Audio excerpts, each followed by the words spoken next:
Hello and welcome to the entertainment news section of BBC Radio 1. Today we have a special guest here to talk to us about the newly released thriller Sopor. We welcome the director of the movie, Tabitha Randall-Jones. Thanks for speaking to us today. No problem, it's a pleasure to be here. So tell us a bit more about the short film Sopor.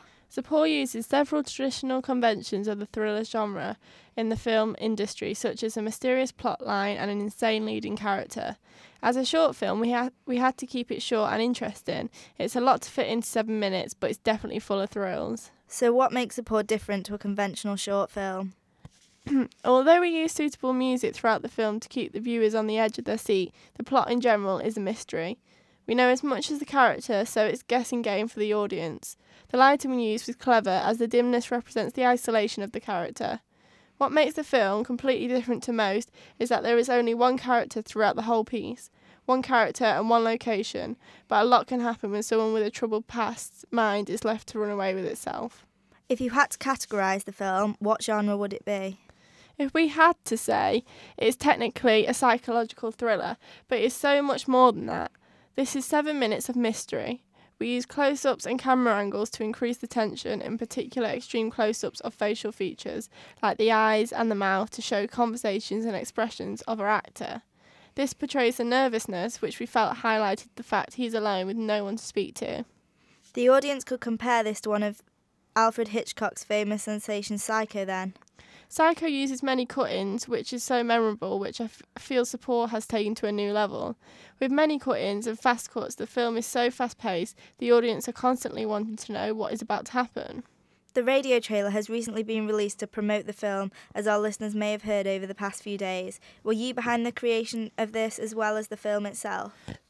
The same production team were behind both, as we worked as such a strong team for the creation of the film. We all seemed to see the same direction for the radio trailer. A good team creates a great piece of work. That's so true.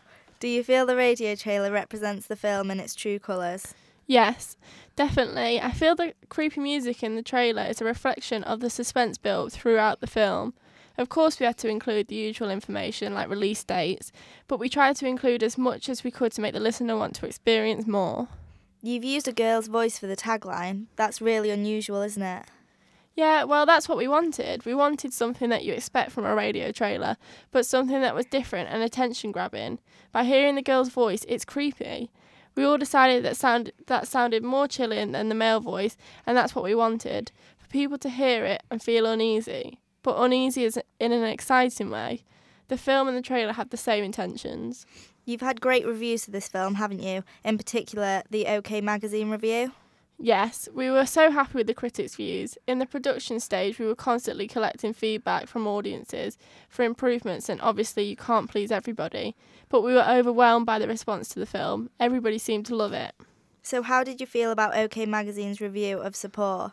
We were particularly happy with the amount of detail that they went into about the editing, such as camera angles and lighting. It's good that it's noticeable enough to be commented on. We did one shot where it's a reflection of the character through the oven. We felt this was unique and original to our film, and the fact it was noticed by others was well worth the effort. It's also professional and official. I bet you can't believe you've finally done it. Not at all. We were researching the conventions for our film and watching clips from films like Paranormal Activity to see which direction to take our film in. There were so many options and ideas, but I feel it all fits together well now it's finished. So you feel it's been a great achievement? Yes, I love seeing the picture in the magazine review, knowing that it was our work. The whole time we have used Psycho for research and ideas for camera angles and a useful example of our specific genres. To have support compared to that in a positive way was really something. Well, I suggest everybody gets down to the cinema to see this film. Thanks a lot, Tabitha.